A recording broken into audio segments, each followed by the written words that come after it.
내가 뭘 그렇게 크게 부탁한 것도 아니잖아. 많이 들어보셨죠? 참 이상합니다. 부탁한 사람은 언제나 아무렇지 않은 척하고 거절한 사람만 괜히 미안해집니다. 왜일까요? 바로 부탁이라는 말 뒤에 숨어 있는 은근하고도 교묘한 심리 조작 때문입니다. 정말 괜찮다면 애초에 부탁하지도 않았을 것인데 이 정도는 들어줘야지라는 말은 어느새 무언의 압박이 되어 우리의 마음을 조이기 시작합니다. 특히 나이 들수록 사람들과의 관계를 유지해야 한다는 생각, 괜히 모질게 굴면 나만 외톨이 되지 않을까 하는 불안감이 거절을 어렵게 만들죠. 그래서 오늘 이야기할 내용은 이겁니다. 부탁이라는 이름을 쓴 요구 혹은 이용을 우리가 어떻게 구분하고 어디서 단호하게 선을 그어야 하는지에 대한 이야기입니다. 부탁을 들어주는 건 미덕이지만 그게 나를 깎아먹는 일이라면 미덕이 아니라 순진한 희생입니다. 첫 번째 유형, 너밖에 없다고 접근하는 사람. 이런 얘기는 너한테밖에 못하겠어.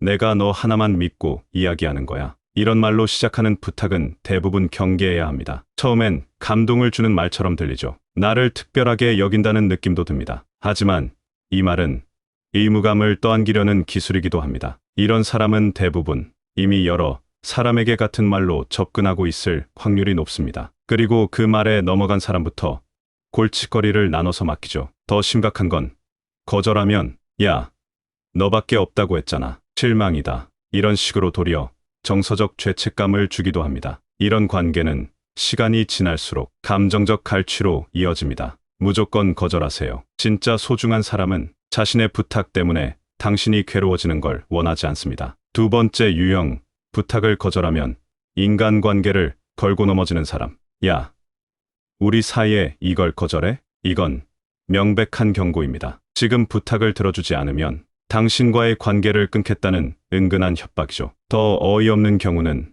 넌 그렇게밖에 안 되냐? 넌 의리가 없다. 이런 말들입니다. 이들은 부탁을 통해 인간관계를 시험합니다. 이런 사람들과의 관계는 오래 갈수록 당신이 점점 의무와 의리라는 이름의 굴레에 묶이게 됩니다. 그리고 언젠가는 그 사람의 삶에 당신이 책임처럼 끌려다니게 됩니다. 진짜 관계는 시험하지 않습니다. 이 정도는 당연히 해줄 줄 알았다는 말은 결국 당신을 수단으로 본다는 뜻입니다. 이런 부탁, 정중하지만 단호하게 거절하세요. 관계를 위해 양보한 것이 결국 당신을 소모시키는 시작이 될 수 있습니다. 세 번째 유형, 부탁을 습관처럼 하는 사람. 이 사람의 특징은 단 하나입니다. 항상 뭔가를 부탁한다. 정말 아무렇지 않게 시간 되면 이것 좀 부탁해. 오며 가며 이것 좀 들러줘. 너한테 그거 맡기면 잘할 것 같아서. 부탁이라는 말이 너무 가볍습니다. 마치 인사처럼 꺼냅니다. 그리고 문제는 이 사람은 도움받는 게 당연한 줄 압니다. 당신이 도와줬던 순간들을 배려나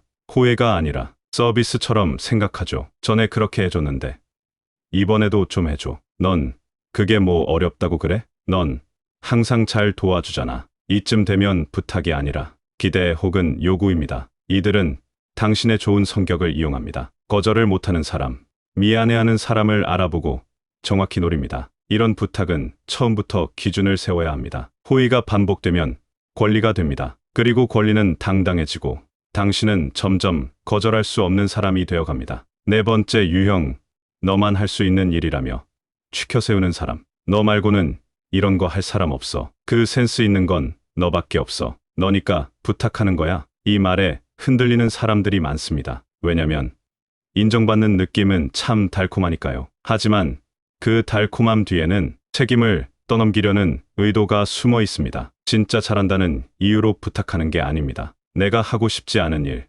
귀찮은 일을 당신이 대신 해주면 좋겠다는 말의 포장이죠. 그리고 한번 그 포장에 넘어가면 다음부터는 기대가 됩니다. 지난번에도 잘해줬잖아. 이번에도 좀 해줘. 너 금방 하잖아. 넌 진짜 못 거절한다. 고마워. 칭찬과 부탁이 섞이면 의외로 많은 사람들이 스스로 무너집니다. 자존감 있는 사람은 자신을 미끼로 사용하는 칭찬에 휘둘리지 않습니다. 진짜 칭찬은 부탁하지 않습니다. 잘한다는 말이 내가 해라는 말로 이어지는 순간 그건 당신을 이용하는 수단일 뿐입니다. 이런 부탁엔 단호하게 노를 말하라. 이런 유형들의 공통점이 뭔지 아세요? 상대의 거절을 미리 무너뜨린 다음에 부탁한다는 것입니다. 감정적으로 죄책감을 주거나 칭찬으로 마음을 들뜨게 만들거나 관계를 빌미로 벼랑 끝으로 몰거나 너라서라는 미끼로 책임을 넘기죠. 당신이 계속해서 이런 부탁을 받아주는 이유는 좋아서가 아닙니다. 거절하면 나쁜 사람일 것 같아서입니다. 하지만 진짜 나쁜 사람은 당신을 그렇게 만드는 사람입니다. 거절한다고 해서